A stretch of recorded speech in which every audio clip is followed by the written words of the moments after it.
ભાજપે લોકસભા ચૂંટણી માટે ઉમેદવારોની પસંદગીને લઈ મંથન શરૂ કર્યું છે। જીત સુનિશ્ચિત કરવા માટે પાર્ટી મોદીની ગેરંટીનો પ્રચાર તો કરી જ રહી છે, સાથે તેવી 48 લોકસભા બેઠક પર શક્તિશાળી નેતાઓને ઉભા કરવાની યોજના બનાવી રહી છે, જ્યાં છેલ્લી વખત હારજીતનું માર્જિન 2% કરતાં ઓછું રહ્યું હોય। જે બેઠકો પર ભાજપ 35%થી 52%થી વધુના માર્જિનથી જીત્યું હતું, ત્યાં નવા ઉમેદવારોને તક આપવામાં આવી શકે છે।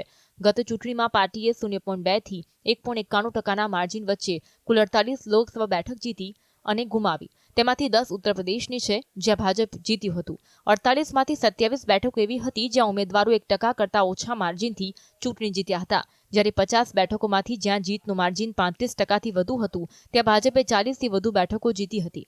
ભાજપના ચૂંટણી પ્રચાર સાથે જોડાયેલા નેતાઓનું કહેવું છે કે આ વખતે ઓડિશા, તમિલનાડુ, તેલંગાણા, આસામ અને બંગાળ વગેરેમાં મજબૂત નેતાઓને મેદાનમાં ઉતારવામાં આવશે।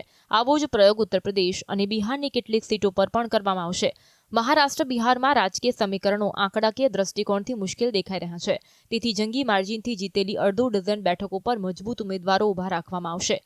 2019માં ભાજપે 303 બેઠકો જીતી હતી, અન્ય પક્ષોએ 240 બેઠકો જીતી હતી। આમાંથી કેટલાક એનડીએના, કેટલાક યુપીએના અને કેટલાક અન્યના હતા। તેમાંથી 40 બેઠકોના ફેરફારથી મોટા પરિણામમાં ફેરફાર આવી શકે છે। આ સંદર્ભમાં 2% કરતાં ઓછા માર્જિનવાળી 48 બેઠકો મહત્વપૂર્ણ બની જાય છે। Bureau report, GSTV।